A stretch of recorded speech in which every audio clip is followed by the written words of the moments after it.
कई घरों में परिपूर्ण बालकों का जन्म नहीं होता, थोड़ी बुद्धि में या किसी उस चीज में थोड़े बालक कम होते हैं, तो ऐसा भी देखा गया कि माता पिता उन बालकों को स्वीकार ही नहीं करते कि इसका जीवन भर पालन कैसे करेंगे या संसार हमें क्या बोलेगा। घर का कोई व्यक्ति अगर मानसिक रूप से या किसी भी रूप से अस्वस्थ हो जाता है तो उसको त्यागने के लिए हम लोग बिल्कुल विचार नहीं करते। पर ठाकुर जी देखो, जिससे एक बार प्रेम कर लिया उसके लिए अपने नाम को खराब हो जाए तो चलेगा, गौ रस के लिए।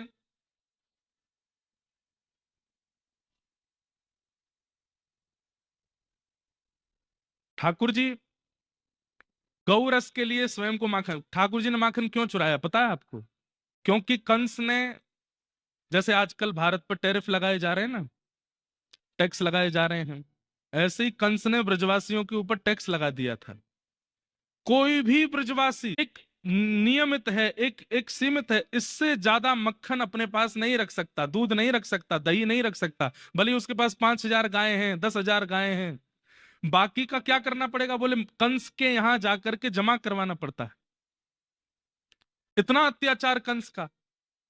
तब भगवान ने विचार किया कि बोले गौरस पूरा कंस ले जाता है, मेहनत करें ब्रजवासी, गैयाओं को चराएं ब्रजवासी, सेवा करें ब्रजवासी, और माखन दूध दही घी ये सब रखेगा कंस, और फिर कंस क्या करता था? दुगने दाम में बेचता था, उससे धन कमाता था।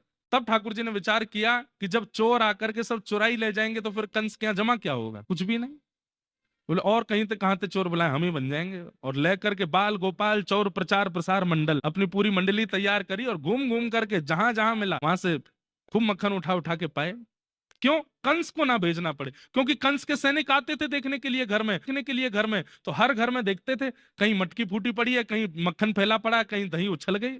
अब वो भी जानते हैं कि भाई जो लोग निकालते हैं वो अपने आप तो फैलाएंगे नहीं, जरूर कोई चोर घूम रहा है ब्रज में।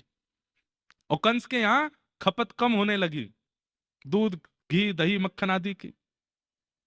स्वयं को माखन चोर बुलवा दिया, लेकिन उसके पीछे कारण क्या था? कि ब्रजवासियों को गौरस मिले और कंस के पास ना जाए। स्वयं को रणछोड़ बुलवाया, किस लिए? कि कहीं जरासंध ब्राह्मणों का सर धड़ से अलग ना कर दे। क्योंकि इस बार यदि ठाकुर जी हरा देते जरासंध को, तो जरासंध ने वहां पर सैनिक खड़े कर रखे थे कि जैसे ही समाचार मिले कि मैं हार गया, जो अनुष्ठान में ब्राह्मण बैठे हैं सबका सर धड़ से अलग कर देना। ठाकुर जी बोले ये हमें स्वीकार नहीं है।